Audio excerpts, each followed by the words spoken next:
राष्ट्रीय आरोग्य अभियानातील कर्मचाऱ्यांचा छळ सुरू. नियमावलीच्या नावाखाली वरिष्ठांकडून अन्याय. अहिल्यानगर. राज्यातील विविध जिल्ह्यांमध्ये राष्ट्रीय आरोग्य अभियान अंतर्गत कार्यरत असणारे डॉक्टर, नर्सेस, फार्मासिस्ट, प्रयोगशाळा तंत्रज्ञ, कार्यक्रम सहाय्यक, समन्वयक, लेखापाल, समुदाय आरोग्य अधिकारी, शाखा अभियंते, जिल्हास्तरीय अधिकारी तसेच इतर कर्मचारी यांनी विविध मागणीसाठी केलेला बेमुदत कामबंद संप तब्बल 23 दिवस चालला.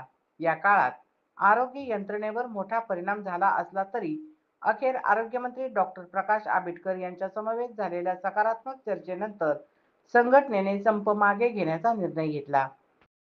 कर्मचाऱ्यांनी संप मागे घेतल्यानंतर पुन्हा नियमितपणे कामावर रुजू होत जनतेची सेवा सुरू केली. मात्र त्यानंतर वरिष्ठ अधिकाऱ्यांकडून कर्मचाऱ्यांवर छळवणुकीचे प्रकार सुरू झाल्याची तक्रार कर्मचाऱ्यांकडून पुढे येत आहे. कर्मचाऱ्यांना नव्याने काटेकोर नियमावली लागू करण्यात आली असून त्यानुसार कामकाजात थोडीशी चूक किंवा विलंब झाला तरी नोटीस देणे, सार्वजनिकपणे कर्मचाऱ्यांना झापणे, इतर सहकाऱ्यांसमोर अपमान करणे असे प्रकार वाढले आहेत.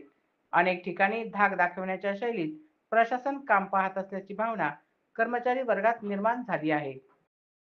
कर्मचाऱ्यांचे म्हणणे आहे की संपाच्या काळात आम्ही केवळ आमच्या हक्कांच्या आणि न्याय्य मागण्यांसाठी लढलो.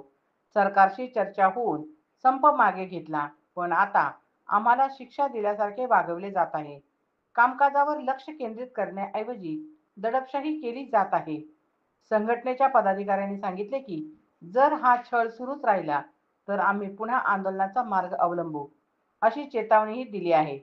कर्मचारी संघटनेने या संदर्भात आरोग्यमंत्री, मुख्य सचिव तसेच जिल्हा आरोग्य अधिकारी यांना लेखी निवेदनही सादर करण्याची तयारी केली आहे. राज्यातील अनेक जिल्ह्यांमधून अशा तक्रारी येत असल्याने राष्ट्रीय आरोग्य अभियानातील कर्मचाऱ्यांचा मनोबल खच्चीकरणाचा धोका निर्माण झाला आहे. शासनाने या प्रकरणाची गांभीर्याने दखल घेऊन कर्मचाऱ्यांवरील छळ तात्काळ थांबवावा अशी मागणी राज्यभरातून होत आहे.